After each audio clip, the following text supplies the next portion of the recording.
Imagine a ball held up in the air. When you drop it, the ball falls. Did you notice that the ball fell faster as time went on? Let's graph the ball's position as time goes on.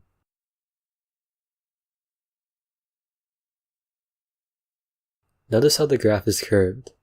The curve shows that the ball's speed is increasing over time. You might have expected the graph to be a straight line down. If it actually was, the ball's fall would look like this. In this unrealistic situation where speed never changes, after the first second, the ball falls by 30 feet, another 30 feet after another second, and the same 30 feet after another second. Let's graph the ball's real fall again. After the first second here, the ball falls by 10 feet, but after another second, it falls by 30 feet, then 50 feet after another second. Each 1 second period, the ball falls by an increasing amount, showing that the ball speeds up. Going back to our unrealistic situation, the ball falls by a constant amount each second, meaning that it's not speeding up, causing its fall to look unnatural. All we've been doing is comparing average rates of change between the two graphs. Formally, rate of change is how much one quantity changes in relation to another quantity.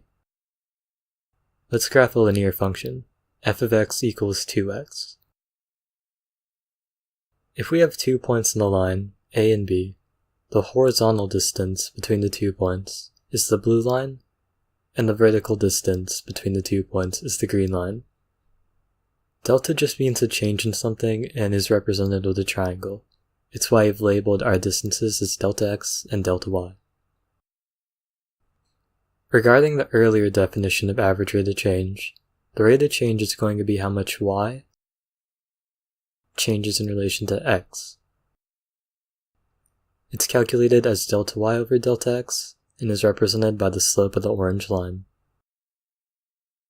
Currently, the value of delta y is 2 and the value of delta x is 1.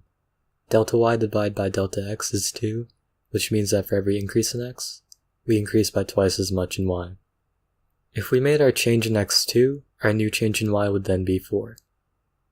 Notice how our rate of change is still 2. This is because the graph is linear. No matter where our 2 points are on the graph, the change in y will always be double our change in x, so our rate of change stays the same. What would happen to our rate of change if our graph wasn't linear though? Let's graph the quadratic function f of x equals x squared. We'll have 2 points on the graph again, A and B. Here's our delta x and y like last time. And an orange line representing slope between the 2 points. This time the orange line was extended out so that we could see slope more clearly. Remember that the slope of the orange line is calculated as delta y over delta x.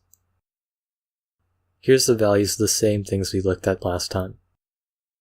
When we move point B to the right, the ratio of delta y and delta x gets bigger, so the slope between the 2 points gets steeper. Slope gets steeper and steeper the farther we move point B to the right.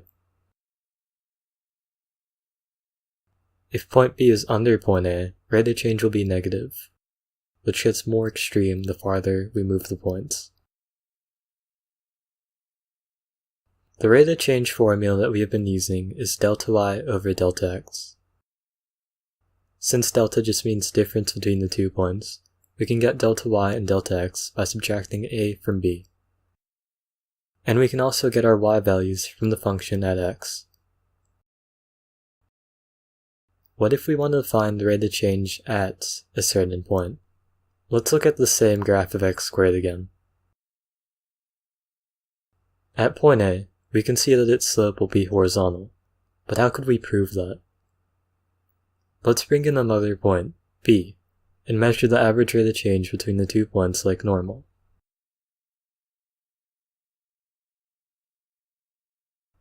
Look what happens when B gets closer to A.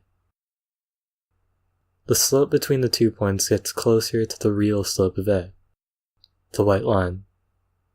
But if we move b on top of a and make the distance between the 2 points 0, we can't calculate rate of change anymore because we'd be dividing by 0, which is not possible. If we want to get a more accurate slope without dividing by 0, we can use the limit on the rate of change formula, which means that we are now making the difference in x as close to 0 as possible without making it 0. Let's apply this limit definition here.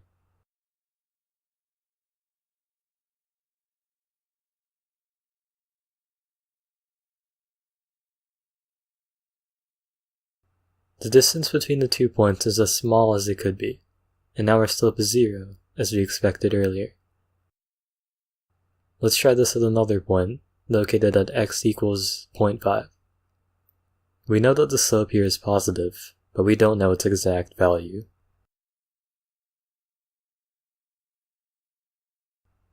As point B gets extremely close to point A, our slope is 1, which matches up with our estimated slope at point A.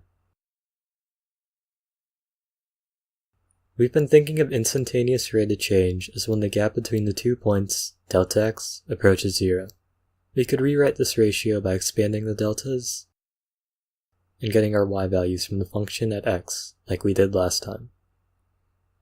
We could also rewrite delta x approaching 0 to be the x value of b approaching the x value of a.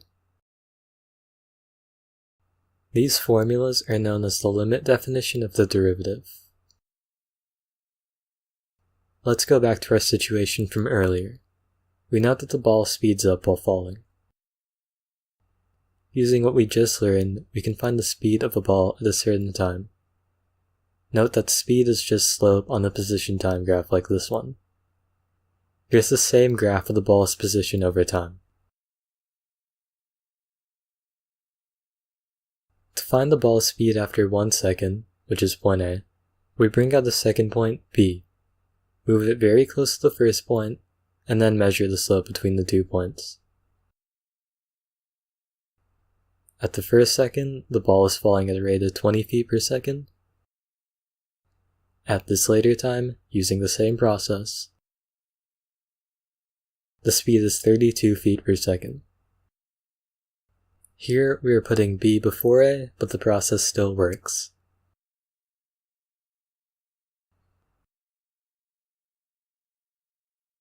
To conclude, here's the derivative of the ball's fall graphed in real time.